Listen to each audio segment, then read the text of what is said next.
So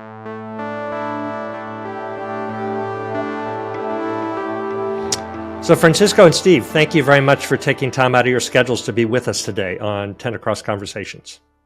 Yeah, thank Glad to you be for here. having me.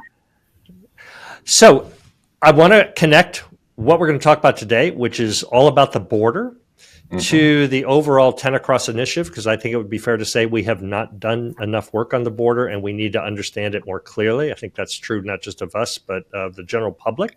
So your insights are going to be incredibly valuable, and at this particular time especially, which we'll discuss. But Francisco, why don't we talk about your work as an urban planner? Because like 10 Across, we're talking about vast distances here.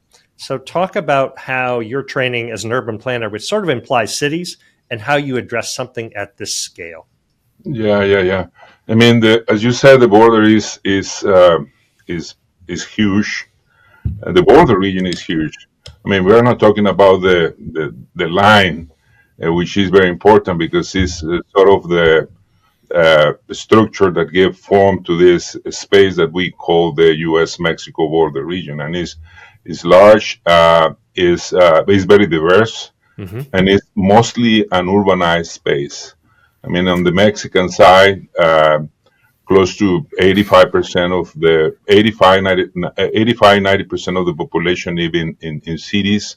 And we know that cities on the Mexican side have been growing very fast in the last few decades, basically because the region has been able to attract a lot of investment in the form of industries that come to places like Tijuana, Juarez, or Nogales. So most of the issues in the region are related to urbanization. So the training I received at the University of Michigan as a environmental urban planner was very useful in doing my work in the region. In the U.S. side, we have also very large urbanization, very large metropolitan areas. But the most interesting aspect about the development of the region is the formation of these binational metropolis like Tijuana, San Diego, Juarez, El Paso, Right. And even some middle size metropolitan areas like Brownsville, Matamoros, or the Ambos Nogales in the Arizona, Sonora region. And by the fact that they are connected physically, environmentally, socially, economically, what we try to do here in ASU is to approach the problems of these places as binational issues. We tend to think in the two sides of the border as forming part of the same unit, and we try to develop concepts and analysis that recognize this reality of the border space. That's very helpful. And Steve, you just recently published Border Water, the politics of the U.S. Mexico transboundary water management over the past several decades. And water's what we're going to talk about as well today, an interesting lens through which to understand the border. Tell us a little bit about what caused you to write that book and the connections to the actual place. Well, I began my career many years ago when I finished my dissertation at the University of Arizona, looking at groundwater management on the U.S. Mexican border. And it's one of the early efforts to do that at a time when not a lot was really known about groundwater, and people weren't talking about the groundwater problem border wide.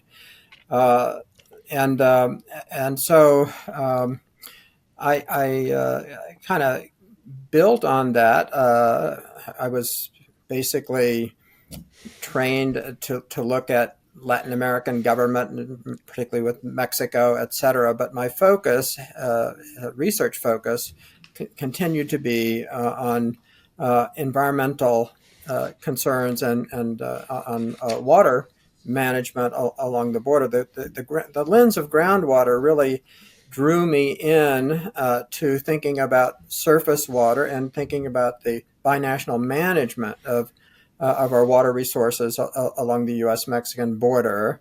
And part of the work that I had done in my dissertation involved what was really a firsthand look at from a scholarly perspective at the work of the International Boundary and Water Commission. Very few people had actually written about the commission. It was this little-known federal agency located on the border, and it had an extraordinary mandate. But because it wasn't in the Beltway in Washington, D.C., because it was located in El Paso and Ciudad Juarez and et cetera, I think it just had a very, very low profile. And I was the first academic to come along and really kind of zero in on the International Boundary and Water Commission and its work. So that really got me started. The book is fascinating, and as you surely know, people tend to think about the surface water. They can see it. There are rivers. They're identified. But groundwater, which is, as it suggests, somewhat unseen, happens regardless of the boundaries that we draw on top of the land.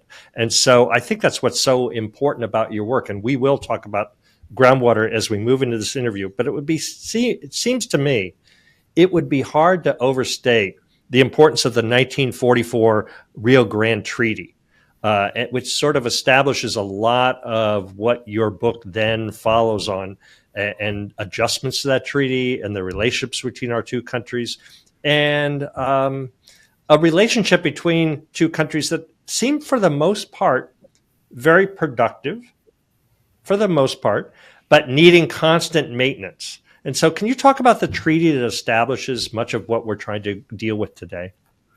Yeah, so the 1944 U.S. Mexico Water Treaty, which in the title deals with the Colorado River, the Tijuana River, and the Rio Grande, is one of the most important treaties we have with Mexico. And one of the things that it did was to enfold the administration of boundary treaties under that agreement, that the 1944 Water Treaty, and to upgrade and establish the current administrative structure for administrating water resources. And it went further to create a framework for dealing with transboundary sanitation issues. Mm-hmm. So it's a very complex treaty. It's one of the most complex treaties that we have with Mexico. It's not a single-purpose treaty. It deals with multiples of water issues, boundary issues, sanitation issues. And that fact is not as well known. That is the essential complexity of it. One of the things I think you have said, Francisco, is yes, the treaty has been quite useful and as expansive as Stephen just described, but it was also constructed at a time before we understood the impacts of climate change. And thus, while it's a useful point of reference, and obviously there have been many updates to it, and we'll talk about that, but the world has changed in so many ways. Talk about the need to address what's not in the original understanding of what we had to do between our two countries and water as you see it today. Well, most cities on both sides of the border are dealing with the threats of climate change in the form of variations, for example, in the precipitation that they receive seasonally, and that has obviously implications for the recharge of aquifers. Many cities along the border depends completely from underground water, and that create tensions in the region. The larger basins like the Rio Grande, for example, or the Colorado River Basin are also being threatened by the effects of climate change. Mm-hmm. So the structures that we have created in the past to deal with water issues in the region obviously need to be updated. The IBWC and the CILA, the Comisión Internacional de Límites y Aguas, need to be very proactive in addressing the challenges that come from climate change. We have been talking to the leadership of the Commission in the forms, for example, of a white paper in which Stephen, myself, Iracema Coronado, and other water and border scholars in the region made a series of recommendations at the request of the commissioner, Marilena Giner, and they have responded very positively to our recommendation, in great part because they are already preparing for these challenges. They have been creating groups that provide advice in addressing these large challenges that the Commission and the border is facing due to climate change. Well, I wanted to get to that because the International Boundary Water Commission and the commissioner herself have asked you to do some of this updating, if you will, because conditions have changed. And I think you made at least 3 pretty important suggestions to her, or 3 impactful conditions that maybe the 2 of you can talk about. We'll start with you, Francisco. But one, we're hearing a fair amount, has to do with the changing, even global economic picture. There's more manufacturing starting to happen south of the border, and that's tied up with how we're looking at China and where things are produced and what we consume in this country. So, and that's happening at a time where we have drought conditions. So let's talk about that one first. The increase in manufacturing, the need for water, and what you suggested to her about that. And then we'll talk about the other 2. We'll get to Stephen on those.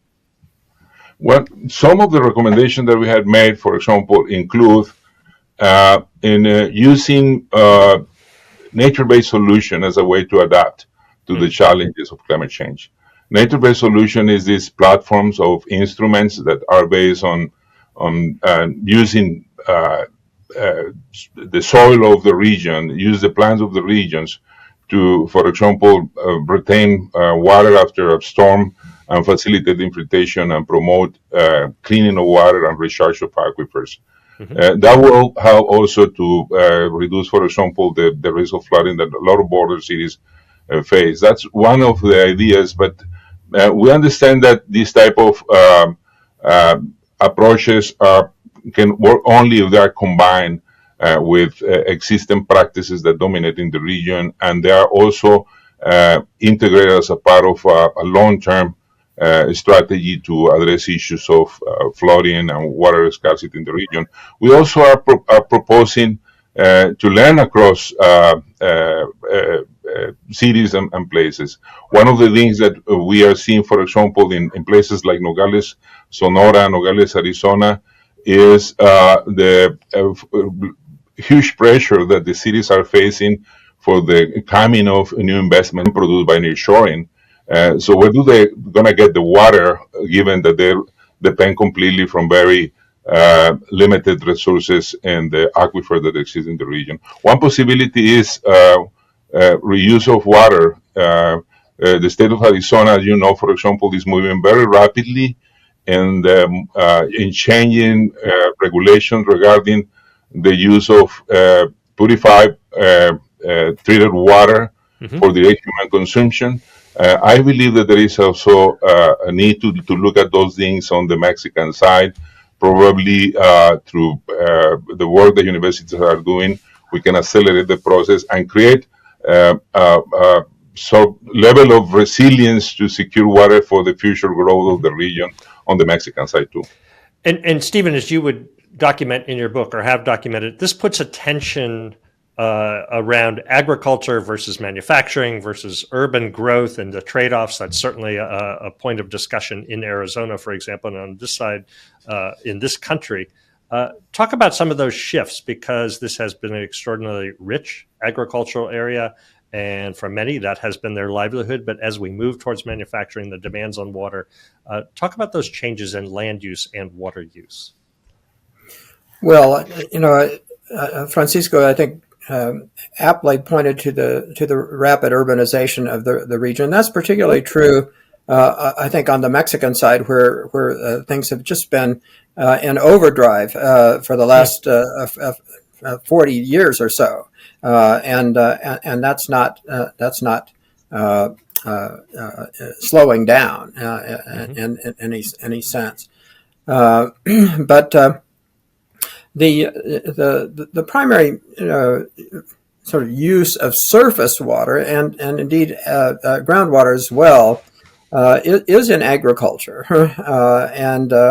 When we look at the major water users along the border, we point to these massive irrigation districts, and not just in California, the Imperial Irrigation District, Yuma Irrigation District, but all along the Rio Grande, going down, particularly the middle lower reach of the Rio Grande, going into South Texas, etc., and in Mexico. And when you look at a lot of the headwaters of the tributaries feeding the Rio Grande in Mexico. Mexico is the major producer of water for the river for about half of its length, and certainly the part that affects Texas and Texas irrigators, Texas water users, the most. So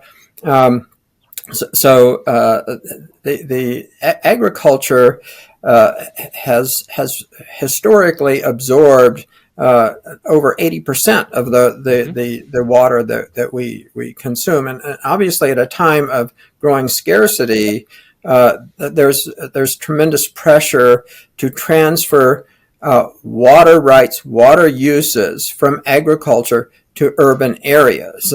And so this tension has been going on for quite some time. It's not new, but I think in the current era, especially as drought has affected the region, the pressures to transfer water have really amplified, and you see that in Arizona, and you see it in California, you see it in Texas as well. So these are region-wide trends, and I think the difficulty here is that agriculture typically has pretty firm water rights to the resource, and the way that is administered varies in the U.S. state by state. In Mexico, it's national, etc. But the farming community is understandably really reluctant to surrender water rights or even sell water rights to urban areas without demanding a very, very high price, and that's difficult for the cities as well. And that's a familiar story here. It's discussed frequently in the state legislature here, but also on a national basis. But you said something really important: the delivery of water. And this is where the current tension would seem to be, and it's showing up in a lot of political discussions. But part of the treaty, going all the way back to 1944, has to do with the delivery of water from Mexico to the U.S. for a variety of reasons. So that can be awfully difficult in a time of drought, if it wasn't difficult already. Talk about what is expected from Mexico and why it is so difficult to meet those expectations and demands, and especially so given what Francisco was talking about with regard to climate change. And Stephen, why don't you follow up on that, and then we'll go to Francisco. Sure. Well, the situation on the rivers under the treaty is different. I just want to make that point. Okay.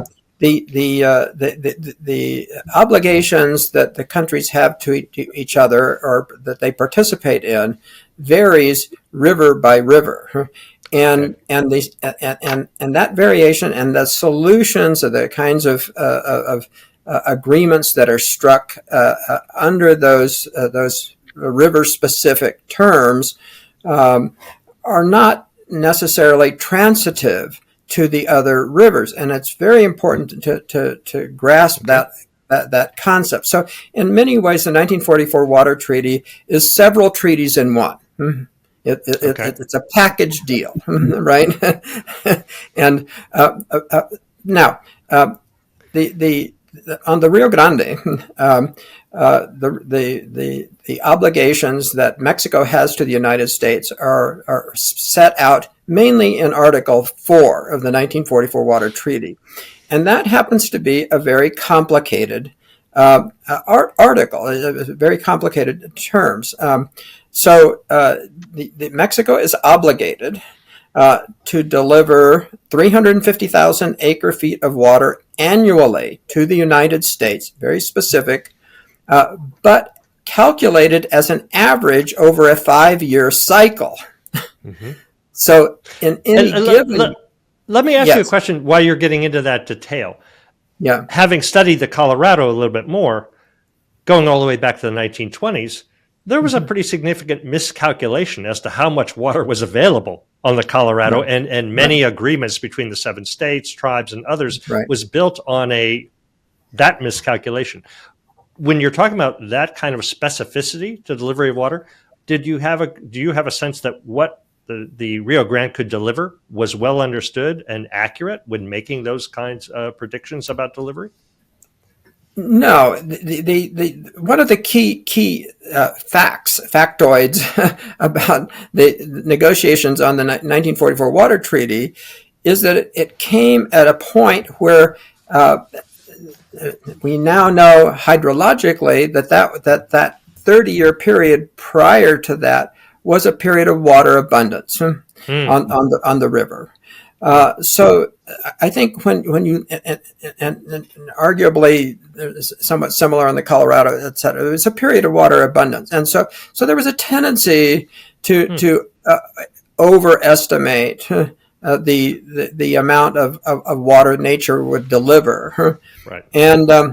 And I think that there's some of that. I mean, certainly we see it on the Colorado River, and the way that the 1922 Colorado River Compact specified how much water would be produced and shared.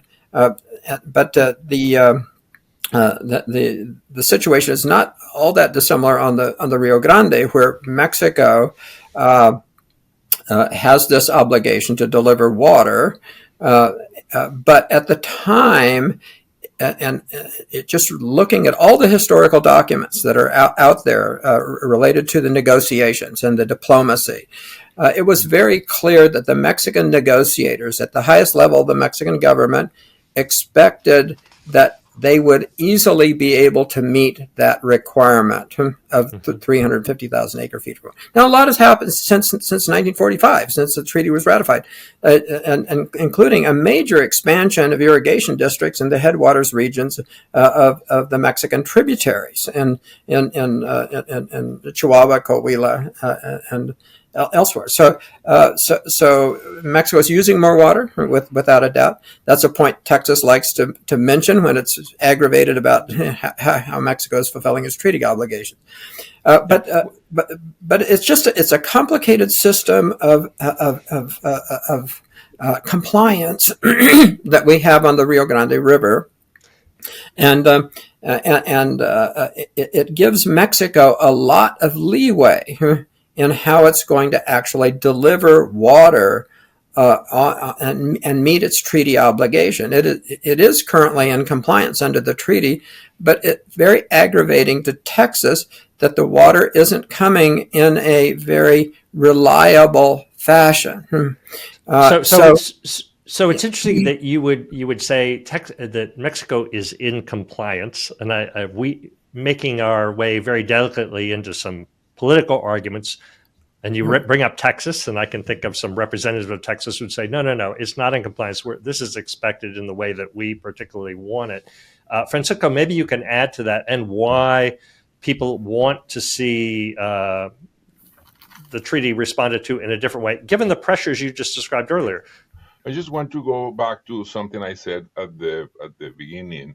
I mean, the border is not an homogeneous region. It's very diverse. I mean, you have very large cities, small cities. Yeah. You have very developed areas in terms of the type of agricultural activity that happen, like Imperial Valley or the Valle de Mexicali. So you had to realize that the problems that characterize each of these stretches or segments of the border are quite different.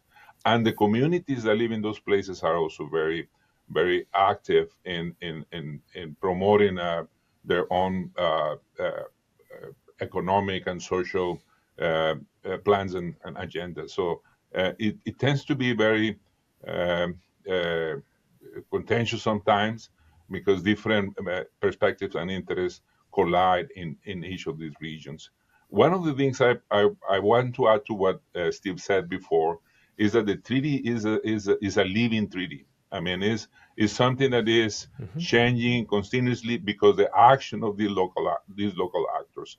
The commission, the IBWC and the CILA, for example, have this mechanism that they call the minutes, where they do these mini treaties, agreements that help them to address the concerns of local actors. And they have been promoting, for example, the formation of different public forums where people come and express their interests and contribute ideas that help the commission to move forward in addressing some of those issues.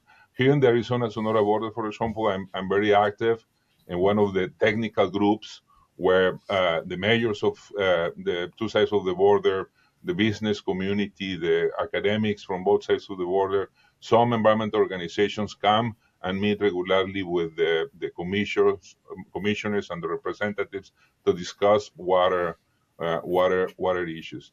What I want to add, just to finish this idea of the treaty being something that is alive and is adapting and changing, is the fact that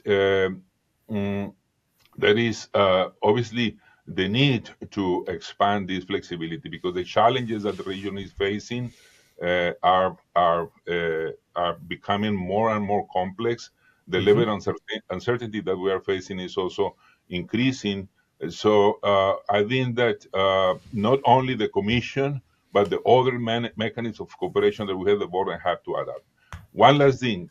The treaty is not only about allocation. I mean, if you read the document, you'll see that is a mechanism for cooperation. It's a mechanism for coordination and initiation of information. One of the things that the treaty clearly establishes is that whenever there is a conflict on the border, the obligation of the two parties is to come to the table, to discuss, to try to find solutions jointly to the problems and act together in a collaborative toward these problems. And I believe that is reflected in the things that a lot of communities along the border do. Francisco, because people maybe not understand it. They hear the border. They're probably not from the border, but they're hearing things about the border. And having visited certain cities on both sides, let's say El Paso and Ciudad Juarez, talk about quickly the major differences between what I might be hearing about for these local mini treaties and conversations in Tijuana versus Ciudad Juarez versus a border condition with Texas, which has other issues. The differences and also the commonalities that you would, if you could characterize that one should expect along the border in those situations. In places like Tijuana and San Diego, I think the main concern is sanitation regarding water, and the same here in the Ambos Nogales area. Sanitation is a big issue. Is something that really forces the commissions and other water stakeholders in the region to focus all their energy in the Rio Grande. Before you go on, somebody hearing that might say, well, Tijuana, you manage your sanitation. San Diego and the region there, you manage yours. When you say sanitation, what's the challenge? The challenge is the aging infrastructure of many, the sanitation infrastructure in places like Tijuana, the lack of investment in creating new infrastructure in places like Tijuana, it's pretty obvious.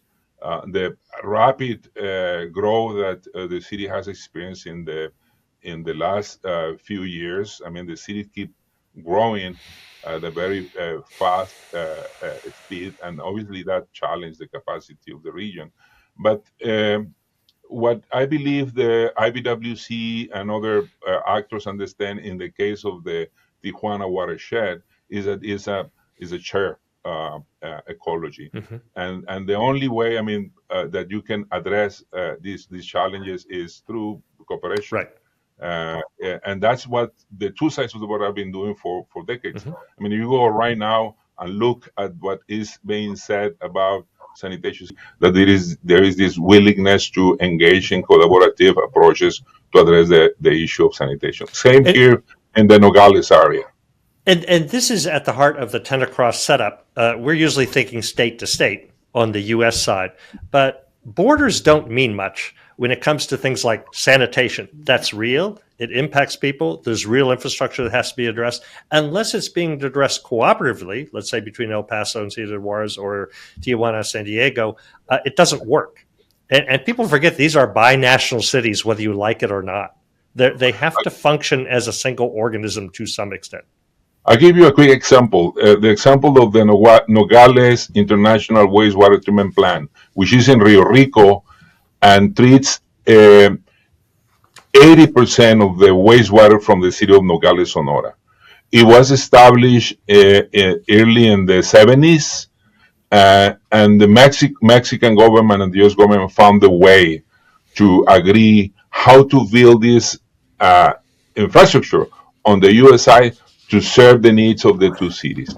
The plan has been expanded. Handling the plan has been very challenging for the IBWC and the Comisión Internacional de Límites de Agua, but you still see the people engaged in trying to find collaborative solutions to a shared problem, which is the fact that the two cities are embedded in a shared watershed, the Nogales watershed.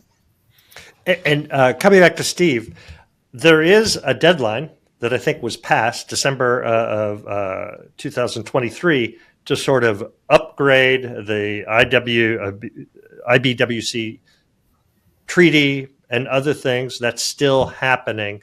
Oh, yeah. So by the end of 2023, the U.S. was and Mexico were to have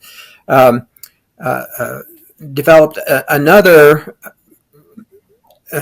solution, sort of a better solution to water sharing on the Rio Grande, and that has been postponed. Okay. And it's the reasons for that I think are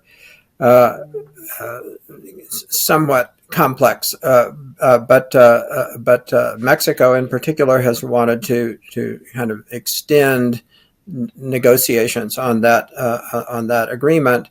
I'm confident that they will reach an agreement. That it will probably look a lot like the preceding agreement, where there is a focus on sharing data, on better hydraulic understanding of the watershed, probably some additional investments in reaching greater water efficiencies in the region. But what's happening is that the two countries are moving towards a more integrated understanding of water management. This is actually what began to happen on the Colorado River, leading to the agreements in the, about going back a little over a decade on the Colorado River, and accounting for the current agreement that we have on the Colorado River, and so that's really, that integrating a more of a watershed approach to managing the resource is really a terrific step forward. Now, the fact of the matter is that Mother Nature isn't cooperating very much. If you had a major infusion of precipitation, water, maybe a tropical storm, a hurricane, or something that really recharged the watershed, that would under the treaty that would actually reset the obligations that Mexico has to the United States and kind of start the accounting over again. Right. But that hasn't happened. I think the last time that happened was about in 2005, et cetera. And so it can happen but it's not really a solution. It's not really a way of managing the resource. And what's going to have to happen, and I've just recently written about this, is that we're going to have to put a focus on reliability and not on quantity. We're going to have to move away from these sort of fixed quantities of water that are being sort of promised or obligated from one country to another, and focus on reliability of the resource. How much can you reliably provide? Because let's face it, farmers have to plan several years ahead. They have to get loans for their to finance their production. They have long timelines for planning and producing their crops. So it doesn't really work if you have high variability in deliveries. That's a source of consternation up and down the river. And Absolutely. Too. Yeah. High variability doesn't work with farmers, and it doesn't work with people building manufacturing plants and on both sides of the border. Obviously we're investing some $60 billion here in a chip plant, which clearly needs water, and there are big plans to recycle and reuse that water. But nevertheless, I love the term reliability. I think that's what everybody wants. But we're probably going to have to downgrade our expectations about the quantities when discussing reliability, right? So that's going to have to happen. While I've got Stephen, I just want to ask you one other question. Since you're an expert in groundwater, I'm somewhat of a student of Mexico City and its difficulties with groundwater and subsidence, which is substantial, not to mention just access to water.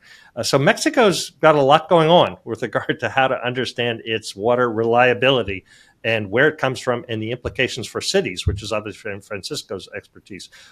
Tell me about Mexico City itself and subsidence and groundwater. For many years, Mexico has relied on external, that is out of basin water resources and or groundwater. And a lot of that goes back. I mean, the development of Mexico City, its modern, mega city, 25 million people, kind of reality, is a sort of a post World War II phenomenon. But many of the sort of plans and the approaches to dealing with water provision in Mexico City go back to the colonial period, and the building of aqueducts and et cetera, and certainly in the 19th century, and a lot of that infrastructure is really outdated. What's more,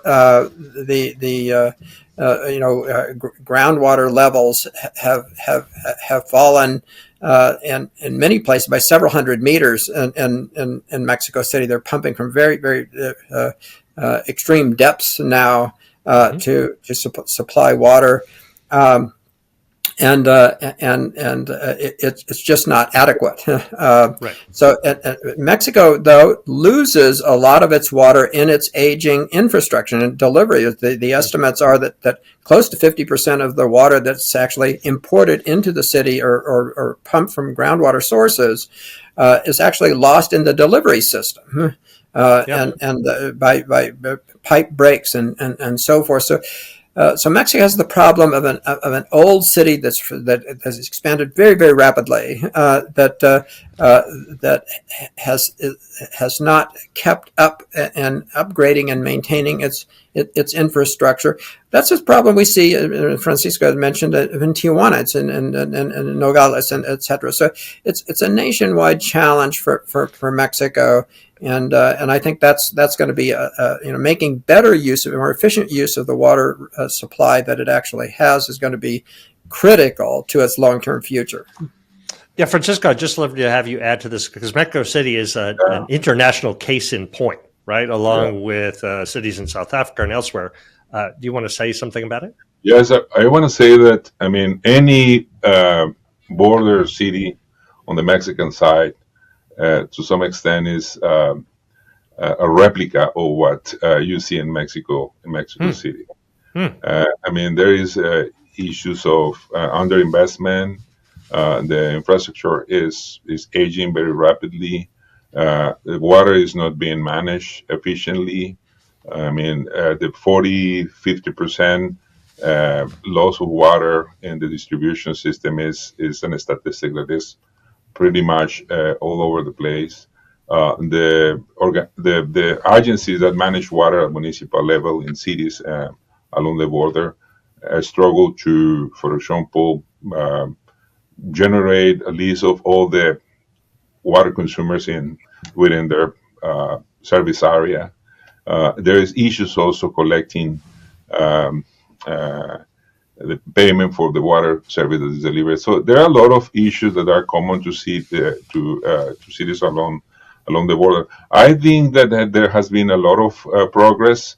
I mean, we have been talking about the IBWC and the sea level. There are other institutions on the region, like, for example, the North American Development Bank, that through his program of technical assistance has been helping border cities to improve water management.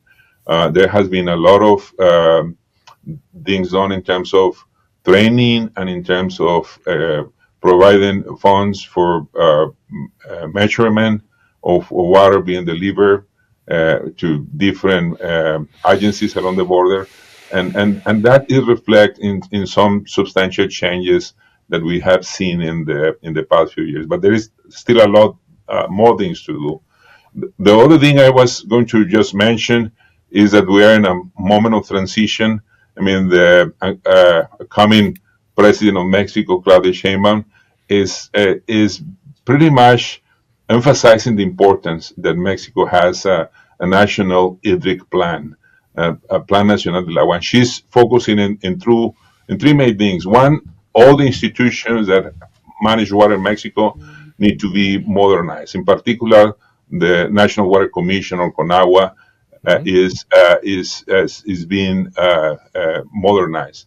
The other thing that she's doing is everybody has to pay for the water that they use, and I think that's a very important principle to apply in the case of Mexican cities. And finally, she is concerned in involving citizens in the process of managing water. Because, I mean, what people do in their homes, business people do in their companies is really critical to conserve water, protect water, and is the only thing that we can do on the demand side to really create a situation of equilibrium between the pressure of demand and the issue of dwindling water supply. So if I was to bring this conversation to closer, you two seem to strike me as rather optimistic people about what we can know, the availability of information, what needs to be done, and we need to approach this in a considered manner. And universities, where you have both done much of your work, have a role to play in that. So as you see these challenges moving forward, is government on either side of the border up to the challenge, or is there a greater role for people like yourselves who can bring real intelligence, a data-driven analytics to it, being listened to? I think you're suggesting it is. And the commissioner seems to be paying attention very much to you. Your roles, or the institutions that like universities can play in the future. Tell me about how optimistic you are about that. And maybe we'll start with you, Steve. Well, I'm optimistic in several ways. One is, let me just default to the treaty. The treaty is very, very plastic. It's open to interpretation, and it really boils down to what the governments want to do, what they can agree on. If the governments agree, the treaty is not a serious obstacle to moving forward. It has really been, I think, rather elastic and applicable and extendable to deal with the many problems that we have that are water related along the U.S. Mexican border. I also see the IBWC, the International Boundary Water Commission, as being much more oriented to a broader vision of the water resource that goes well beyond what the treaty actually says. And I think Commissioner Ganner is I think and Commissioner Resendez and Sila are both open to accepting more sort of external scholarly expert advice in how the commission can more proactively anticipate and begin to address these problems. It has a certain amount of autonomy and independence. It does work under the policy guidance of the foreign ministries, the Secretary of State and the Mexican Ministry of Relaciones Exteriores, the Minister of External Foreign Affairs, so it does have some constraints. It can't just independently move ahead without really creating a very strong, constituency support base for what it needs to do. But I'm very optimistic about it because I think we're now moving in a direction that's much more focused on sustainability and managing these resources for the long term. I'm very glad to hear you say that. The foundation of the 10 Across project is leveraging fully the data, information, expertise is available to us and using that in these decision-making processes and or upgrading treaties, but relying on people like yourselves to do that. Francisco, you get to have the last word about where you think things are going. I mean, just based on what you said, I think that one of the challenges that we have is that there is an asymmetry in information on the border. I mean, there are a lot of things that we know, but there are a lot of things that we don't know. And the things that we don't know are larger, bigger, more complex on the Mexican side. So one of the most frustrating things for anybody wanted to apply, for example, the watershed approach in managing water in the region is that the data on the Mexican side is not readily available. There is issues also of comparison. The way data is collected, the way data is organized is different on both sides of the border. We're finding that is true across the states in the U.S. We're working on a water data project, and finding how people manage the data, collect the data, organize the data is not compatible. Yeah, so if we want to really apply this integrative approaches for water management, we need to do more in terms of creating databases and the analytics that is needed to really think in a watershed way. And the universities can play a very important role in that regard. Actually, the universities had been very active in moving forward in that field, but I believe that we need to do more systematic effort in that space. I think we can verify that the universities have been active. Again, our institutions on either side of the border and people like yourselves and the information that you're producing that's very thoughtful and also accessible. And Stephen, I hope a lot of people read your book. I think it's enormously instructive about things well beyond water, just how we behave as countries and how we govern ourselves. So I want to thank the two of you for your thoughts today. Really appreciate your input on a topic that I think, again, the border is not well enough understood to the general public, and it's interesting how water can become a vehicle for doing that. So thank you both for your contributions today.